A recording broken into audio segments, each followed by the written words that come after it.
Hey, and welcome back to another episode of Feather News. I have 5 updates from you from the ML research world from this week. First of all, after almost 2 years of no maintenance, OpenAI Gym is back. Thank you very much to JK Terry1 for being volunteering to be an active maintainer on this. He's doing this completely free of charge, which I think is an awesome initiative to the community, and he has about 50 pull requests to get through. Guys, please help out where you can. Now, in case you didn't know, Gym is a framework for developing reinforcement learning algorithms, and I certainly dabbled with this when I explored RL for a bit. It provides a diverse number of environments, such as simple tasks like cart pole, Atari games such as Space Invaders, algorithmic tasks such as reversing a sequence, and also provides APIs for simulated robotics environments. Now, if you're new to RL and don't know where to get started, the Berkeley link that I've provided there, and I'll put it in the description below, is an awesome resource. Secondly, OpenAI released Triton 1.0, a new GPU programming language with a Python-like API, and it provides code which is up to 2 times more efficient than the equivalent Torch implementation. Now, Triton enables researchers to reach native CUDA programming language level hardware performance with ease. And yeah, I say ease, but the reality of it is it's really only accessible if you do know low-level programming. Now, why is this important? Well, most current deep learning frameworks do implement native operations. However, their high-level abstraction leads to suboptimal code, such as the creation and movement of many temporary tensors, and this can hurt neural networks when being brought up to scale. Thirdly, researchers from the University of Oxford have shown success at inferring deformable 3D objects from YouTube videos. So, what does this mean? Well, with a specific object category, such as birds in this case, the aptly named Dove uses video clips to train a model which can create textualized and defined 3D models from a single image. We can see this process going on here. So we train on a bunch of videos which have a static background.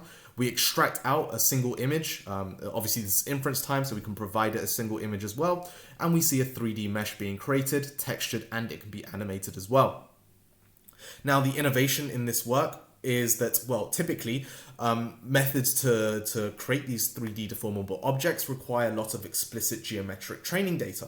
However, in this work, basically all the geometric supervision, such as key points, viewpoints, or template shapes, is not needed, and we can actually use just the temporal information which is inherent in the videos alone. Now, no doubt you guys have heard of AlphaFold. It made international news headlines last week. Arxiv Insights, a popular YouTube channel which, as the name implies, dives deep into popular archive papers, I guess, or work published on Archive, is back with a video on AlphaFold2. It's been almost a year, par his penultimate video, but it's been almost a year since he's posted a video. Love the channel as well, so guys, please make sure you support him. Now, in case you didn't know, AlphaFold2 manages to solve the protein structure prediction problem, and it uses an incredibly advanced deep learning architecture to do so. So the last 2 videos from Arxiv Insights provide a digestible explanation of 1, what is protein folding, alongside a breakdown of the AlphaFold2 architecture and its training principles. And as usual, the video or the link to the channel is down below in the description. Now, finally, we have droidlet being released by Facebook AI Research. So, what is it? Well, robots exist currently, but they can only do trivial tasks such as vacuuming or a predefined dance. And they don't really fundamentally understand the world around them. So you could have a robot which understands to stop before it hits a chair, but it doesn't understand the consequence of hitting a chair or, as a result of that, knocking over a drink of water, for example. So droidlet, which is open source by FAIR, builds a platform that can help build agents, both real and virtual, such as in Minecraft, to perform some cognitive functions. This could be understanding language, recognizing objects, such as, hey, point to the coffee machine over there, or performing some simple tasks like turn around by 180 degrees.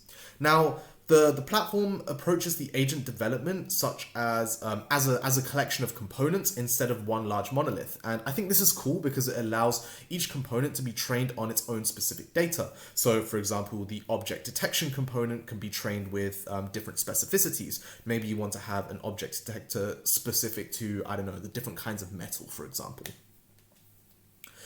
Anyway, this is all for me from this week. Hope you enjoyed the watch, and yeah, I'll see you guys next week. Remember to like, subscribe, and check us out at featherai.com if you want a way to share, deploy, and monetize your machine learning models. See you soon. Bye.